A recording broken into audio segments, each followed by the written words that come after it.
नमस्कार बंधुरा नतून एक भिडियोते आपनादेर प्रत्येके जानाई स्वागतम। এই মুহূর্তে আবহাওয়ার গুরুত্বপূর্ণ খবর। হঠাৎ ঘূর্ণিঝড় মন্থার প্রভাবে বাংলায় জারি হলো অরেঞ্জ অ্যালার্ট, যেখানে উত্তর থেকে দক্ষিণে জেলায় জেলায় ভারী থেকে অতি ভারী বৃষ্টিপাত হবে জানিয়ে দিল আলিপুর আবহাওয়া দপ্তর। আজ সকাল থেকেই গোটা রাজ্য জুড়ে বিভিন্ন জেলায় জেলায় আকাশের মুখ ভার, মেঘলা আকাশ। দক্ষিণবঙ্গের বেশ কয়েকটা জেলাতে ভারী মেঘও কিন্তু তৈরি হয়েছিল এবং দুপুরের পর থেকে একাধিক জেলাতে ভারী বৃষ্টিপাত হয়েছে বিক্ষিপ্তভাবে। আমাদের নদিয়া জেলাতেও বেশ ভালো রকম বৃষ্টিপাত লক্ষ্য করা গেছে। বন্ধুরা, এই মুহূর্তে আমাদের ভিডিওটি আপনি কোন জেলা থেকে দেখছেন অবশ্যই আপনাদের জেলার নামটি কমেন্টে লিখে দেবেন। সেই সঙ্গে আপনাদের জেলাতে এই ঘূর্ণিঝড় মন্থার প্রভাবে কেমন কি বৃষ্টিপাত হয়েছে অবশ্যই কমেন্টে জানাতে ভুলবেন না। বন্ধুরা, সেই সঙ্গে আপনাদেরকে জানিয়ে রাখি, ঘূর্ণিঝড় মন্থা যেটা কিন্তু উপকূলে আঘাত হানার পরে শক্তি ক্ষয় করতে শুরু করেছে এবং ইতিমধ্যে ঘূর্ণিঝড় থেকে সেটা অতি গভীর নিম্নচাপ বা ডিপ ডিপ্রেশনে পরিণত হয়েছিল। সিস্টেমটা মধ্য ভারতের দিকে যাচ্ছে, আগামী সময় কিন্তু এটা উত্তর উত্তর পূর্ব দিকে বাঁক নিয়ে পশ্চিমবঙ্গের দিকে আসতে পারে এবং তার জেরে পশ্চিমবঙ্গে কিন্তু আরও বৃষ্টিপাত বাড়বে এমনটাই জানাচ্ছে আবহাওয়া দপ্তর।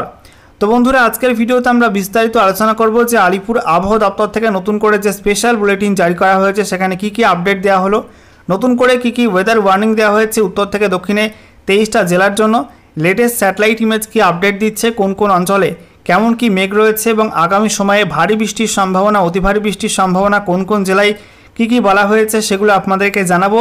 গত 24 ঘন্টায় পশ্চিমবঙ্গ উত্তর থেকে দক্ষিণে কোন কোন জেলায় কেমন বৃষ্টিপাত হয়েছে সেগুলো আপনাদেরকে পরপর দেখিয়ে দেবো এই ভিডিওটির মাধ্যমে। তো ভিডিওটি ভালো লাগলে এবং ইনফরমেটিভ বলে মনে হলে অবশ্যই আপনারা ভিডিওটি একটি করে লাইক করে দেবেন। অবশ্যই বন্ধুরা ভিডিওটা প্রচুর শেয়ার করবেন। সেই সঙ্গে নতুন দর্শক হয়ে থাকলে লেটেস্ট ভিডিওর আপডেট সর্বপ্রথমে পাওয়ার জন্য চ্যানেলটিকে সাবস্ক্রাইব করে নিয়ে পাশে থাকা বেল আইকনে ক্লিক করে অল নোটিফিকেশন অপশানটিকে অন করে রাখবেন। লেটেস্ট আপডেট আপনারা সবার প্রথমে পেয়ে যাবেন। বন্ধুরা, প্রথমে আমরা দেখে নেব আজকে আলিপুর আবহাওয়া দপ্তর থেকে নতুন করে যে ওয়েদার ওয়ার্নিং জারি করা হয়েছে পশ্চিমবঙ্গে 23টা জেলার জন্যই। সেখানে কি বলা হচ্ছে আজকের বাকি সময়টা অর্থাৎ রাতের মধ্যে, তারপর আগামীকাল 30শে অক্টোবর 2025 সকাল 8:30টা পর্যন্ত সময়ের মধ্যে উত্তরবঙ্গে দার্জিলিং, কালিম্পং, আলিপুরদুয়ার, কোচবিহারে কোনো ওয়ার্নিং নেই। তবে জলপাইগুড়ি, উত্তর দিনাজপুর এবং মালদাতে বিক্ষিপ্ত বজ্রবিদ্যুৎ সহ বৃষ্টিপাতে হলুদ সতর্কবার্তা দেওয়া হয়েছে। সঙ্গে 30 থেকে 40 কিলোমিটার প্রতি ঘন্টা গতিবেগে দমকা ঝোড়ো হাওয়া বয়ে যাওয়ার সম্ভাবনা রয়েছে বিক্ষিপ্তভাবে। দক্ষিণ দিনাজপুর জেলাতেও কোনো ওয়ার্নিং থাকবে না। দক্ষিণবঙ্গে আমরা দেখতে পাচ্ছি প্রত্যেক জেলাতেই বিক্ষিপ্তভাবে বজ্রবিদ্যুৎ সহ বৃষ্টিপাতে হলুদ সতর্কবার্তা দেওয়া হয়েছে। সঙ্গে প্রত্যেক জেলায় বিক্ষিপ্তভাবে 30 থেকে 40 কিলোমিটার প্রতি ঘন্টা গতিবেগে দমকা ঝোড়ো হাওয়া থাকবে। এর মধ্যে ভারী বৃষ্টি হতে পারে উত্তর 24 পরগনা, দক্ষিণ 24 পরগনা, হাওড়া, হুগলি, পশ্চিম মেদিনীপুর, পূর্ব মেদিনীপুর, ঝাড়গ্রাম এই জেলাগুলির মধ্যে বিক্ষিপ্তভাবে ভারী বৃষ্টির সম্ভাবনা রয়েছে। এরপর 30শে অক্টোবর থেকে 31শে অক্টোবর 2025 সকাল 8:30টা পর্যন্ত সময়ের মধ্যে উত্তরবঙ্গে বৃষ্টি বাড়বে। উত্তরবঙ্গের প্রত্যেক জেলাতেই বিক্ষিপ্ত বজ্রবিদ্যুৎ সহ বৃষ্টিপাতে হলুদ সতর্কবার্তা দেওয়া হয়েছে। এর মধ্যে বলা হচ্ছে দার্জিলিং, কালিম্পং, জলপাইগুড়ি, উত্তর দিনাজপুর, দক্ষিণ দিনাজপুর, মালদায় ভারী বৃষ্টি হতে পারে অর্থাৎ 7 থেকে 11 সেন্টিমিটার পর্যন্ত বৃষ্টির সম্ভাবনা থাকবে। সাথে প্রত্যেক জেলাতেই 30 থেকে 40 কিলোমিটার প্রতি ঘন্টা গতিবেগে দমকা ঝোড়ো হাওয়া বয়ে যাওয়ার সম্ভাবনা রয়েছে। অন্যদিকে দক্ষিণবঙ্গের মধ্যে আমরা দেখতে পাচ্ছি প্রত্যেক জেলাতেই বিক্ষিপ্ত বজ্রবিদ্যুৎ সহ বৃষ্টিপাতের হলুদ সতর্কবার্তার সঙ্গে 30 থেকে 40 কিলোমিটার প্রতি ঘন্টা গতিবেগে দমকা ঝোড়ো হাওয়া থাকবে। আর ভারী বৃষ্টি হতে পারে ঝাড়খণ্ড লাগোয়া জেলাগুলিতে, পুরুলিয়া, পশ্চিম বর্ধমান, বীরভূম, একই সঙ্গে মুর্শিদাবাদেও বিক্ষিপ্ত ভারী বৃষ্টি হলুদ সতর্কবার্তা থাকছে। এরপর 31শে অক্টোবর থেকে 1 নভেম্বর 2025 সকাল 8:30টা পর্যন্ত সময়ের মধ্যে উত্তরবঙ্গে দার্জিলিং, কালিম্পং, জলপাইগুড়ি, আলিপুরদুয়ার, কোচবিহারে অতি ভারী বৃষ্টির অরেঞ্জ অ্যালার্ট দেওয়া হয়েছে। অর্থাৎ এই জেলাগুলিতে 7 থেকে 20 সেন্টিমিটার পর্যন্ত বৃষ্টি হতে পারে। সাথে উত্তর দিনাজপুর, দক্ষিণ দিনাজপুর, মালদায় বিক্ষিপ্ত ভারী বৃষ্টি হলুদ সতর্কবার্তা দেওয়া হয়েছে। উত্তরবঙ্গের প্রত্যেক জেলাতেই বলা হয়েছে 30 থেকে 40 কিলোমিটার প্রতি ঘন্টা গতিবেগে দমকা ঝোড়ো হাওয়া বয়ে যাওয়ার সম্ভাবনা থাকবে বিক্ষিপ্তভাবে। এদিকে দক্ষিণবঙ্গের মধ্যে মুর্শিদাবাদ, নদিয়া, পূর্ব বর্ধমান, পশ্চিম বর্ধমান, বীরভূম জেলায় বিক্ষিপ্ত বজ্রবিদ্যুৎ সহ বৃষ্টিপাতে হলুদ সতর্কবার্তার সঙ্গে 30 থেকে 40 কিলোমিটার প্রতি ঘন্টা গতিবেগে দমকা ঝোড়ো হওয়ার সম্ভাবনা থাকবে। একই সঙ্গে মুর্শিদাবাদ, বীরভূমে বিক্ষিপ্ত ভারী বৃষ্টি হতে পারে। আর দক্ষিণবঙ্গের বাকি জেলাগুলিতে কোনো ওয়ার্নিং থাকছে না আপাতত। এরপর 1 নভেম্বর থেকে 2 নভেম্বর 2025 সকাল 8:30টা পর্যন্ত সময়ের মধ্যে উত্তরবঙ্গের দার্জিলিং, কালিম্পং, জলপাইগুড়ি, উত্তর দিনাজপুর, দক্ষিণ দিনাজপুর, মালদায় কোনো ওয়ার্নিং নেই। তবে আলিপুরদুয়ার, কোচবিহারে বিক্ষিপ্ত ভারী বৃষ্টি হলুদ সতর্কবার্তা দেওয়া হয়েছে। দক্ষিণবঙ্গের মধ্যে মুর্শিদাবাদ, বীরভূম, পশ্চিম বর্ধমান, পূর্ব বর্ধমান, বাঁকুড়া, পুরুলিয়া, ঝাড়গ্রাম, পশ্চিম মেদিনীপুর, হুগলি, হাওড়া, কলকাতায় কোনো ওয়ার্নিং নেই।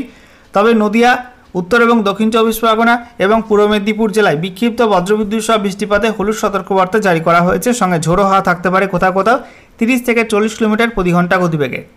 বন্ধুরা, এবারে আমরা দেখে নেব আজকে এই মুহূর্তে লেটেস্ট স্যাটেলাইট ইমেজ অর্থাৎ উপগ্রহ চিত্র কি আপডেট দিচ্ছে। তো আমরা দেখতে পাচ্ছি ঘূর্ণিঝড় মন্থার প্রভাবে মধ্য ভারতে, দক্ষিণ ভারতে এবং সেই সঙ্গে পূর্ব ভারতে বিক্ষিপ্তভাবে কিন্তু বজ্রবিদ্যুৎ সহ বৃষ্টিপাত হচ্ছে এবং সেই সঙ্গে আমরা দেখতে পাচ্ছি মধ্য ভারতের মধ্যে বিক্ষিপ্তভাবে কিন্তু ঝড়ও হচ্ছে। একই সঙ্গে আরব সাগরে থাকা গভীর নিম্নচাপের কারণে পশ্চিম ভারতের উপকূলবর্তী অঞ্চলে এবং সেই সঙ্গে উত্তর ভারতে এবং উত্তর পশ্চিম ভারতের দিকেও কিন্তু মেঘ ঢুকছে এবং বজ্রবিদ্যুৎ সহ বৃষ্টিপাত বিক্ষিপ্তভাবে হচ্ছে। এই মুহূর্তে ঘূর্ণিঝড় মন্থা সেটা কিন্তু অবস্থান করছে তেলেঙ্গানা এবং সংলগ্ন অন্ধ্রপ্রদেশের উত্তর পশ্চিম ভাগ, এছাড়া দক্ষিণ ছত্তিশগড়, সেই সঙ্গে বিদর্ভ, এই অঞ্চলটার উপর ঘূর্ণিঝড় মন্থা অবস্থান করছে। প্রচণ্ড ভারী মেঘ রয়েছে, ঝড়ও কিন্তু হচ্ছে, আর সেই সঙ্গে বৃষ্টিপাত তো লেগে রয়েছে এই অঞ্চলগুলিতে। এছাড়া আমরা দেখতে পাচ্ছি গাঙ্গেয় পশ্চিমবঙ্গের ছবিটা আজকে সকাল থেকেই গোটা বঙ্গে মেঘলা আকাশ ছিল এবং দুপুরের পর বেশ কয়েকটা জেলাতে ভারী বৃষ্টিপাত হয়েছে। আমরা দেখতে পাচ্ছি এখনও কিন্তু মেঘলা আকাশ রয়েছে নদিয়ার ওপরে, মুর্শিদাবাদ সেই সঙ্গে বীরভূম, এই দুই জেলায় নতুন করে বজ্রগর্ভ মেঘ তৈরি হতে পারে, সেই সম্ভাবনা তৈরি হচ্ছে এবং ভারী বৃষ্টি হতে পারে এই দুই জেলাতে। একই সঙ্গে পূর্ব বর্ধমান, সেই সঙ্গে হুগলি, হাওড়া, পশ্চিম মেদিনীপুর, এছাড়া ঝাড়গ্রাম, পূর্ব মেদিনীপুর, কলকাতা, উত্তর এবং দক্ষিণ চব্বিশ পরগনা জেলাতে কিন্তু মেঘলা আকাশ। মেঘের পরিমাণ একটু কম রয়েছে বাঁকুড়ার দিকে, পশ্চিম বর্ধমান, পুরুলিয়ার দিকে মেঘের পরিমাণ একটু কম রয়েছে। এছাড়া উত্তরবঙ্গে আমরা দেখতে পাচ্ছি মালদাতেও নতুন করে মেঘ তৈরি হতে পারে, সেই সম্ভাবনা রয়েছে। দক্ষিণ দিনাজপুর, সেই সঙ্গে উত্তর দিনাজপুরে আংশিক মেঘলা আকাশ, সেই সঙ্গে আমরা দেখতে পাচ্ছি দার্জিলিং, কালিম্পং, জলপাইগুড়ি, আলিপুরদুয়ার, কোচবিহারে কিন্তু মেঘে ঢাকা রয়েছে পাহাড় এবং ডুয়ার্সের আকাশ। অন্যদিকে ঝাড়খণ্ডের ওপরও কিন্তু প্রচণ্ড ভারী মেঘ তৈরি হয়েছে, দেওঘর, এদিকে আমরা দেখতে পাচ্ছি দুমকা, গড্ডা, এই অঞ্চলগুলোই ভারী বজ্রগর্ভ মেঘ তৈরি হয়েছে, বৃষ্টিপাত হবে এই অঞ্চলগুলিতেও। এছাড়া আমরা দেখতে পাচ্ছি উত্তর ওড়িশার ওপরেও রাউরকেল্লা, ভুবনেশ্বর, সেই সঙ্গে বালাসোর, কামাখ্যানগর, এই অঞ্চলগুলোই বিক্ষিপ্তভাবে বজ্রগর্ভ মেঘ থেকে বৃষ্টিপাত চলছে এবং এই বৃষ্টিপাত কিন্তু আগামী দুদিন থাকবে সেই সম্ভাবনা রয়েছে। উত্তর পূর্ব ভারতে আমরা দেখতে পাচ্ছি আসাম, মেঘালয়ের ওপরে বিক্ষিপ্ত মেঘ, ত্রিপুরার ওপর কিন্তু মেঘ তৈরি হচ্ছে এবং রাতে ত্রিপুরার মধ্যে বিক্ষিপ্তভাবে বজ্রবিদ্যুৎ সহ বৃষ্টিপাতের সম্ভাবনা তৈরি হবে। বাংলাদেশের মধ্যে আমরা দেখতে পাচ্ছি বিভিন্ন অংশে কিন্তু বিক্ষিপ্ত মেঘ রয়েছে, রংপুর, ময়মনসিংহ, সিলেট, রাজশাহী, খুলনা, বরিশাল, চট্টগ্রাম, ঢাকা, কুমিল্লা, প্রত্যেকটা অঞ্চলেই কিন্তু বিক্ষিপ্তভাবে মেঘ তৈরি হচ্ছে এবং বিক্ষিপ্ত বৃষ্টিপাত হচ্ছে বেশ কিছু অঞ্চলে। বঙ্গোপসাগর কিন্তু এই মুহূর্তে অনেকটা পরিষ্কার হয়ে গেছে, যেহেতু ঘূর্ণিঝড়টা অনেকটা ভেতরের দিকে চলে গেছে, তো সেই জন্য কিন্তু বঙ্গোপসাগর অনেকটাই পরিষ্কার দেখাচ্ছে। এখানে নেব আলিপুর আবহাওয়া দপ্তর থেকে নতুন করে যে স্পেশাল বুলেটিন নাম্বার 19 জারি করা হয়েছে, সেখানে কি বলা হচ্ছে। সাবজেক্টে বলা হয়েছে ঘূর্ণিঝড় মন্থা, যেটা অন্ধ্রপ্রদেশ উপকূল এবং সংলগ্ন তেলেঙ্গানার কাছে শক্তি ক্ষয় করে ডিপ ডিপ্রেশন বা অতি গভীর নিম্নচাপে পরিণত হয়েছে। আমরা দেখে নেব বিস্তারিত আপডেটে কি বলা হয়েছে। বলা হচ্ছে ঘূর্ণিঝড় মন্থা উপকূলবর্তী অন্ধ্রপ্রদেশ এবং সংলগ্ন অঞ্চলের উপর দিয়ে উত্তর পশ্চিম দিকে এগিয়ে গেছে গত 6 ঘন্টায় 15 কিলোমিটার প্রতি ঘন্টা গতিবেগ নিয়ে এবং ইতিমধ্যে এটা দুর্বল হয়ে ডিপ ডিপ্রেশন বা অতি গভীর নিম্নচাপে পরিণত হয়েছে। সিস্টেমটা এই মুহূর্তে আমরা দেখতে পাচ্ছি অন্ধ্রপ্রদেশের ভদ্রাচলম থেকে 50 কিলোমিটার দক্ষিণ পূর্ব দিকে অবস্থান করছে। একই সঙ্গে তেলেঙ্গানার খাম্মাম থেকে 110 কিলোমিটার পূর্ব দিকে অবস্থান করছে, আর ওড়িশার মালকানগিরি সেখান থেকে 130 কিলোমিটার দক্ষিণ পশ্চিম দিকে অবস্থান করছে, আর ছত্তিশগড়ের জগদলপুর থেকে 220 কিলোমিটার দক্ষিণ পশ্চিম দিকে অবস্থান করছে। এই সিস্টেমটা আগামী 6 ঘন্টায় ডিপ্রেশনে পরিণত হবে, অর্থাৎ গভীর নিম্নচাপে পরিণত হবে এবং এটা উত্তর পশ্চিম দিকে এগিয়ে যাবে। অন্ধ্রপ্রদেশ, তেলেঙ্গানা এগুলো ক্রস করে এটা দক্ষিণ ছত্তিশগড়ের মধ্যে ঢুকবে। আমরা দেখতে পাচ্ছি এই মুহূর্তে ঝড়ের গতিবেগ যেটা রয়েছে সেটা হচ্ছে 50 থেকে 60 কিলোমিটার এবং সর্বোচ্চ 70 কিলোমিটার প্রতি ঘন্টা এবং ডিপ ডিপ্রেশন উপরে অবস্থান করছে। আজকে রাতে এটা আরও কিছুটা শক্তি ক্ষয় করে ডিপ্রেশন বা গভীর নিম্নচাপ হবে এবং ঝড়ের গতিবেগ কমে আসবে 35 থেকে 45 কিলোমিটার প্রতি ঘন্টা, সর্বোচ্চ 55 কিলোমিটার প্রতি ঘন্টা। এবারে আমরা দেখে নেব গত 24 ঘন্টায় পশ্চিমবঙ্গে উত্তর থেকে দক্ষিণে কোন কোন জেলায় কেমন কি বৃষ্টিপাত রেকর্ড হয়েছে। তো আমরা দেখতে পাচ্ছি 29 অক্টোবর 2025 সকাল 8:30 পর্যন্ত উত্তরবঙ্গে কোনো জেলায় কিন্তু কোনো বৃষ্টিপাত হয়নি। তবে দক্ষিণবঙ্গের মধ্যে আমরা দেখতে পাচ্ছি মুর্শিদাবাদ বাদে প্রত্যেক জেলাতেই বৃষ্টিপাত হয়েছে। বীরভূমে 6 মিলিমিটার বৃষ্টিপাত হয়েছে।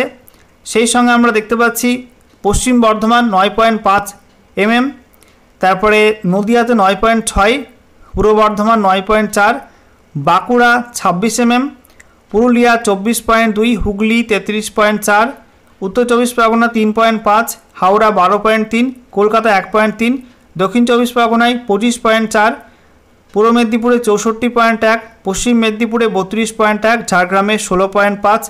সেই সঙ্গে আমরা দেখতে পাচ্ছি যে বেশি বৃষ্টিপাত যেসব জায়গায় হয়েছে তার মধ্যে হচ্ছে কাঁথি, পূর্ব মেদিনীপুরের কাঁথিতে 84 mm বৃষ্টি হয়েছে। দক্ষিণ 24 পরগনার সাগর আইল্যান্ডে 61 mm বৃষ্টি হয়েছে। বীরভূমে আমরা দেখতে পাচ্ছি রামপুরহাটে 60 mm, পূর্ব মেদিনীপুরের দীঘাতে 59.2 mm, পূর্ব মেদিনীপুরের দুর্গাচকে 49.2 mm, পশ্চিম মেদিনীপুরে 47 mm, হুগলিতে পিটিও তারকেশ্বর সেখানে 45.4 mm।